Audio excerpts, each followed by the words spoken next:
1000 தான் இருந்தாலும் இது ரொம்ப தப்புங்க. ஒரு ப்ரொடக்ஷன் நிறுவனம் 500 கோடி கிட்டத்தட்ட செலவு பண்ணி ஒரு பிரம்மாண்டமான படத்தை, ஜனநாயகன் தளபதியோட படத்தை எடுத்து வச்சிருக்காங்க. அது வெளிவரதுக்கு ஏகப்பட்ட பிரச்சனையை உண்டு பண்ணி வச்சிருக்காங்க. இந்த ஒரு நெருக்கடியில முழு படத்தையுமே தியேட்டர்ல வரதுக்கு முன்னாடி இன்டர்நெட்ல வெளியே ரொம்ப தப்புன்னு தான் சொல்லுவேன்.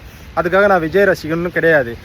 விஜயோட கடைசி படம், விஜயை ஒரு நடிகனா எல்லாருக்கும் பிடிக்கும். அது மாதிரி எனக்கும் விஜய் ஒரு நடிகனா ரொம்ப பிடிக்கும். அந்த மனுஷனோட கடைசி படத்தை தியேட்டர்ல போய் எக்ஸ்பீரியன்ஸ் பண்ணணும்னு ரொம்ப ஆசையா இருந்தேன். நான் மட்டும் இல்லை, என்ன மாதிரி நிறைய பேர் ஆசையா இருந்திருப்பீங்க. பட் இப்போ அந்த ஒரு விஷயத்தையுமே நெட்ல போட்டு விட்டாங்க. மன வேதனையான ஒரு விஷயம் தான் இது. நான் அதுக்காக யாரையுமே தியேட்டர் போய் பாருங்கன்னு ஃபோர்ஸ் பண்ண வரல. என்னை பொறுத்த வரைக்கும் அவங்க ஒரு பிசினஸ் பண்றாங்கல்ல, அந்த பிசினஸை நம்ம கெடுத்து விடுற மாதிரி ஒரு காரியம் செய்யணும். அந்த ஒரு விஷயத்த தான் சொல்ல வரேன். நம்மளே சின்னதாக ஒரு இன்வெஸ்ட்மெண்ட் பண்ணா அந்த ஒரு பிசினஸ் லாஸ் ஆகி போகும்போது எவ்வளோ வருத்தம் இருக்கும். 500 கோடி இன்வெஸ்ட் பண்ணி ஒரு பிஸ்னஸை பண்ணியிருக்காங்க. அதை நீங்கள் ஒரே நொடியில் அவங்களோட பிஸ்னஸை கம்ப்ளீட்டாக டேமேஜ் பண்ணி விட்டீங்கன்னா எப்படி இருக்கும்?